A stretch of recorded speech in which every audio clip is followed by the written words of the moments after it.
Soul Garden.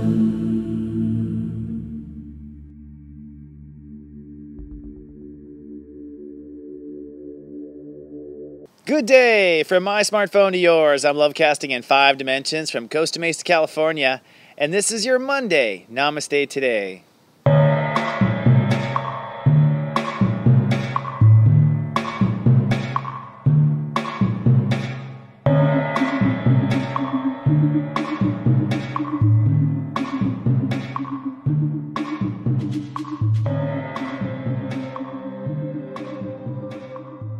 Good day and namaste, and welcome to Namaste Today. My name is Christopher Oteki. I am a psychic astrologer and the Sensei to Sirius Joy at your service. Thank you so much for logging into my web show.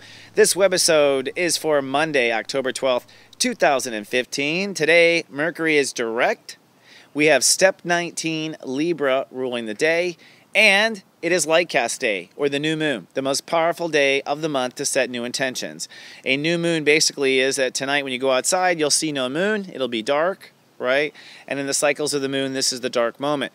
The dark moment's when we plant a seed, okay? This is all part of the, human consciousness is really tied to the planting seasons of life and our food and everything. We all are one. So that dark moment is the moment that we plant the seed and we create. Right now, what we're planting in the next 24 hours is a new marriage, and we're also planning probably new unions. Let's talk first of all about Libra. Libra is our gentleness, our feminine side, number 6, our ability to compromise. And now that we move into the higher vibration of Libra, we'll be moving into the higher ideas of Libra, which is relationships, marriage, strategic alliance, union, partnership, cooperation is a big one. And that's what we're going to start as of today. Now, in the next 24 hours, we're working on literally manifesting. It is literally manifesting. Looking at the architecture of incarnation, it's step 10, I love and trust. Step 9, what I act on, adding to a 10, again, back to a 10, which is I manifest. So any 19 is when we manifest. That means what we do today, what we put into action today is going to instant mashed potato into life. You may think that you've been waiting this whole time during the entire Mercury retrograde to move forward. True. But it's an interesting coincidence that the day we move forward on a Monday of business, it is a manifestation day of a new moon, is it not? So that brings us to today's topic. Today's topic is going to be discussing something that deals with our with the higher form, the Act 3 ideas of relationships in Libra. And so today's topic is cooperation versus incorporation. Cooperation versus incorporation. These are the kind of the two different areas or approaches to relationships. I think that in the beginning, all of us tend to lean towards, let's say in our primitive side, we lean to incorporating all the time. That when we go into a relationship, we're looking to incorporate the two parties into one, right? Which would mean that, something was not solid. Something may not be working to begin with, which is why you incorporate, because you're missing a resource or missing something like that. And this is where corporations have gone kind of a little dark, I think. Versus cooperation. Cooperation obviously is that both parties are cooperating and working together. And so now that we move forward, I'm going to pose some questions to you that help you determine whether or not your marriages, your partnerships, your long-term partnerships, if these are all cooperating or incorporating. All right, so here's the first question. Are your partnerships based on cooperation or incorporation? That's the first question. So are you incorporating so the two can become stronger and become one, or are you two separate parties that coordinate and cooperate? Now for me, I'll answer in a minute. Hold on, Chris, shut up. The second question, are both parties cooperating? So if you're in a relationship, if you're in a partnership, are both parties cooperating? If you just want to talk about marriage, are both parties inside yourself cooperating with yourself? Are you talking to yourself? Are you facing the skeletons? Are you cooperating with yourself? Are you cooperating with the world? Are both parties cooperating in the relationship? Here's the second part of that question. Are both parties cooperating equally? That's also interesting. Equally, like as much, right? Last question. What's the corporate agenda in your cooperation? What's the corporate agenda? What are the two of you cooperating for, right? And is it heart-based, your corporate agenda? or is it ego-based? And I think that's a question for all corporations out there, business or human. So those are the questions. I'll go over them again with myself real quick. Where are we with time? We're good. First one is, are your partnerships based on cooperation or incorporation? Honestly, mine were all incorporation. I was definitely the Death Star trying to incorporate people into my empire. I think that's a Taurus thing. I think that's a fatherly thing. I think that's a lot of things in our society. And I finally gave up on that. And my head always told me it was for their good too. Like, I always thought I was cooperating, but it was really incorporating. My first marriage was incorporating because we both felt weak and alone and abandoned, and so we incorporated together, and it was very business incorporating. It wasn't cooperating. I'm waiting to have a relationship based on cooperating. I wasn't really a good cooperator, I think, until I hit 40 and above. So I think that's my question. So I've definitely gone from incorporating relationships to cooperating relationships. Generally, both parties in my case would cooperate in my life, but the problem is they wouldn't cooperate equally. And I think that's where we would play games. Like, I'm a Taurus, so I would stop cooperating. So I'm very much like Congress. Typical Taurus bullshit is that we'll stop talking or go cold or go back or stop cooperating. So I think both sides did not cooperate equally, even though we officially both cooperated, which is how I got caught in bad situations. Then what was the corporate agenda? Well, I think it's always important to understand why the two parties are coming together, because it's either to incorporate or to cooperate. And so what's the agenda? What do you know? Like, beyond love, and that's why they say love's not enough, because it's not. You have to be coming together to create something greater than the two of you, were alone. And I think you have to come together fully incorporated before you cooperate. I think that's how the solution goes. Again, as the Sensei to Serious Joy, I believe there are 11 steps to Serious Joy. If you do one step out of order, you screw it up. It's not that anybody is wrong about who they are or what they are. It's that they're out of step. In this case, I think that one does not want to incorporate outside themselves. One wants to be incorporated before they cooperate. It's a matter of incorporate before you cooperate. So I think that when people try to incorporate other people into their agendas and onto their team and pull them in, Death Star Corporation, which I've done. I'm just be fully honest here and present. I'm totally guilty of it. I find out later. I'm lying to myself the whole time. If I knew I was being Darth Vader in that moment, I definitely would step down. I've got great denial, trust me. But the point is there is if you know you're if you come to the table incorporated, then you can cooperate. But even when you cooperate, what's the corporate agenda? What are you cooperating for? And I think beyond love, you have to know why you are coming together, why you are cooperating. I think that's part of the fun. Now, in my first marriage, it was definitely to have a kid, And the second part of that story, I think, is very smart too. It's and why are you cooperating? Is it for a heart agenda or is it for an ego agenda? I've had, the relationships, especially when I was in the gym 5 days a week, where the agenda was ego-based. It was because I wanted to be in a hot relationship. You look hot.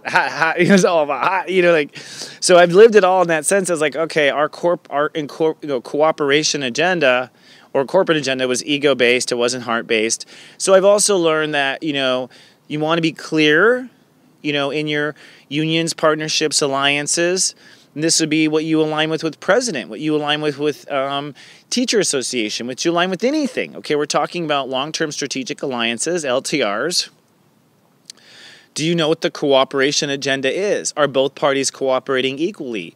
Is it incorporation or cooperation going on? And is the corporate agenda ego or heart? I think those are all the value questions to ask. And that's it.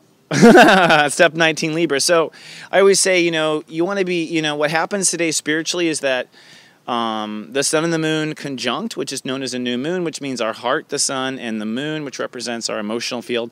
Our emotions and our heart come together. That makes everyone a bit vulnerable in that 24-hour period, and because it's Libra and we're very, very, very sensitive, it's very vulnerable. I'll just say that. So you want to take extra time and space to protect yourself and be conscious of your feelings and what they need. I tend to get super sleepy and sleep heavy during a new moon. That's just me. I get so tired. And every new moon I forget. I'm so sleepy. What's the matter? And then I'm oh, I watch my own show. It's a new moon. So without further ado, let's log in with my higher self and see what my guides have to say today to share with you with some further wisdom on the new moon in Libra.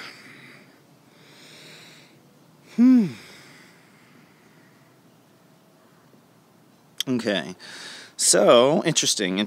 So the first thing they bring up is the moon and Chiron, which is interesting. I mean, so Chiron has ducked down to step 17, which means that we are doing some healing of forgiveness right now, and that's part of it. So I think the lesson here is, to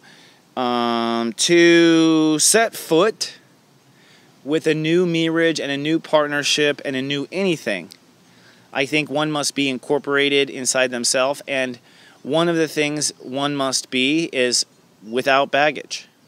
Without baggage means that you let it go yourself, like you don't care. Like, I'll deal with God. I'll deal with God on that one. I'll deal with, I'll deal with the universe on that one, but I'm not going to, care about it right now, is what you have to be. So there's a lot of energy to forgive and self-forget.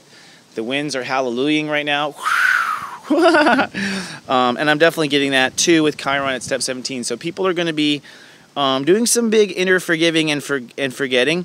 The next thing comes up is Mars, and that's our ego. Mars and Jupiter are beginning to conjunct now. Mars and Jupiter are aligning. Jupiter has moved to step 13. So that is the nuclear step, if you will. And that pretty much is the fork in the road. So people are going to be facing a fork in the road when it comes to their beliefs, either following one direction of their beliefs or another direction of their beliefs. And so this new moon and this LightCast day in the next 24 hours is not just one small step for your kind, but one giant leap for your philosophy. There's a little doggy on set you'll see later. By the way, walking in and out. If you're wondering, like, that furry thing that is in the bottom of the frame. We're just going with it here.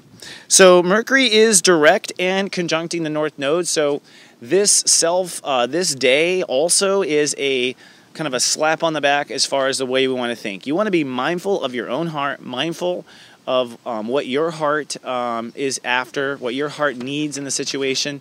You can't be in balance. You can't live and cooperate with others if you're not incorporated yourself and if you're not mindful of your needs. If you put onto another person in an alliance your needs, that's excess baggage, excess friction. It's a system that doesn't run very efficiently, right?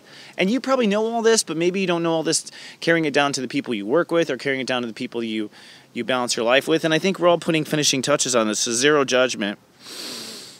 So there's going to be some dramatic changes this week, and Saturn has moved to step 2 of Sagittarius, which means people are going to get extremely passionate about their beliefs starting this week. And it also means that, people will be projecting. So people who don't do this self-reflection, they go out to rallies, they project, they put it on to other people. So FYI, a lot of friction in the world from people following their own personal stuff, or people standing by their own stuff, or people projecting their stuff onto others. So it's something to be conscious of and not take personally. And with Venus in the early stages of Virgo, today through the whole week is what I'm seeing. This is a week where you want to just, a lot of the control of your reality is what you open up to, not what you block yourself to, but rather what you open to. That's where power is, right? Think of a woman, we're talking Venus, right? Where's her power? If she opens up and smiles to this person, I'm not saying that women's power is only flirting, by the way, but I'm talking about a woman's power to pull something in. I mean, I'm getting basic here, right? So, but like what the woman looks at is where the power is. What you open up to is where your power is. It's not what you're fighting, what you're closing, what you're resisting. It's what you're opening to. So be conscious of that right now.